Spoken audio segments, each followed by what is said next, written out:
Why I believe God is the ultimate explanation for everything. Section 1.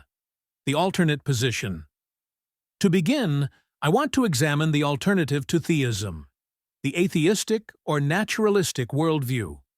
This perspective is commonly held, especially within academic circles, yet I believe it often goes unchallenged despite containing serious philosophical weaknesses. One of the key problems with naturalism is that it lacks probabilistic support. It assumes too much without sufficient justification. For example, naturalism often presupposes that the natural world is all there is, without offering conclusive proof for this claim. This bias toward natural explanations is treated as self-evident, but in reality it is an assumption rather than a demonstrated fact.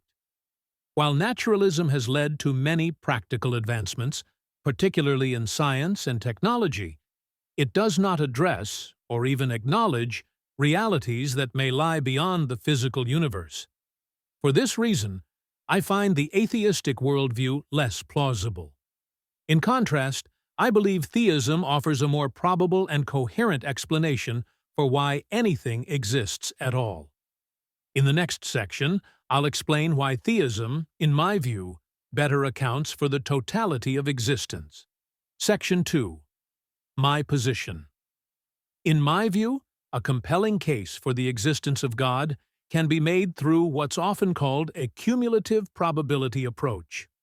Rather than relying on a single argument, we can consider several lines of evidence, such as the fine-tuning of the universe, the argument from contingency, and the origin of life, and evaluate the likelihood that each would occur under a theistic versus an atheistic worldview.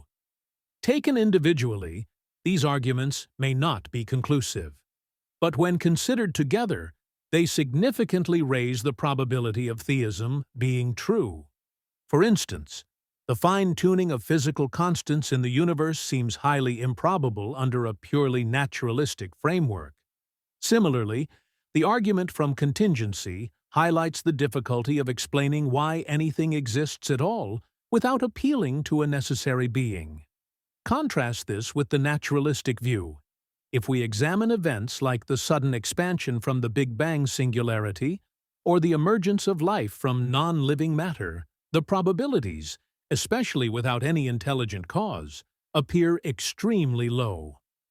While science attempts to explain these phenomena in naturalistic terms, the explanations often rest on speculative assumptions and leave deeper existential questions unanswered.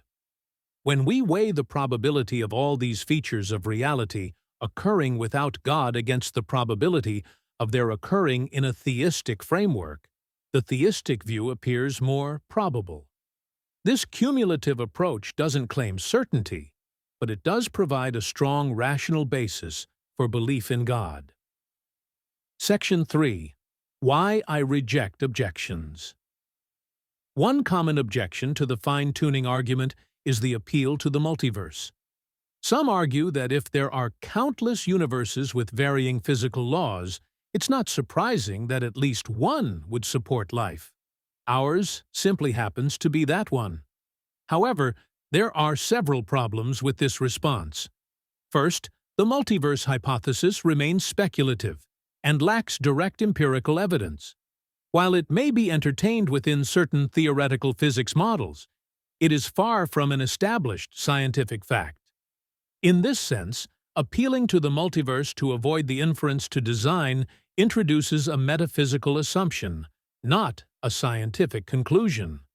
More importantly, asserting a multiverse as an explanation for fine-tuning often reflects a bias toward naturalism.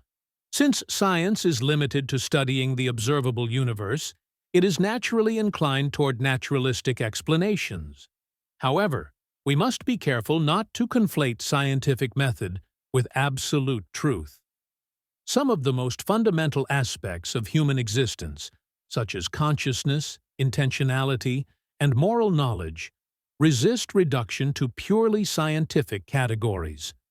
These realities suggest that a full account of existence likely includes more than what science alone can capture. Therefore, invoking the multiverse doesn't neutralize the force of the fine-tuning argument. Instead, it raises its own philosophical challenges and may reflect an attempt to preserve naturalism rather than follow the evidence wherever it leads. Conclusion. This is why I believe that God is the ultimate explanation for everything, not simply because of faith, but because of reason and the cumulative weight of the evidence. I'm not arguing here for any particular religion or tradition, but for the existence of God in a broad, foundational sense. Some may want to challenge specific faiths, and that's fair, but that's not the focus of this video. My goal here was to show why I find theism more probable than atheism based on what we know about the universe. Thanks for watching.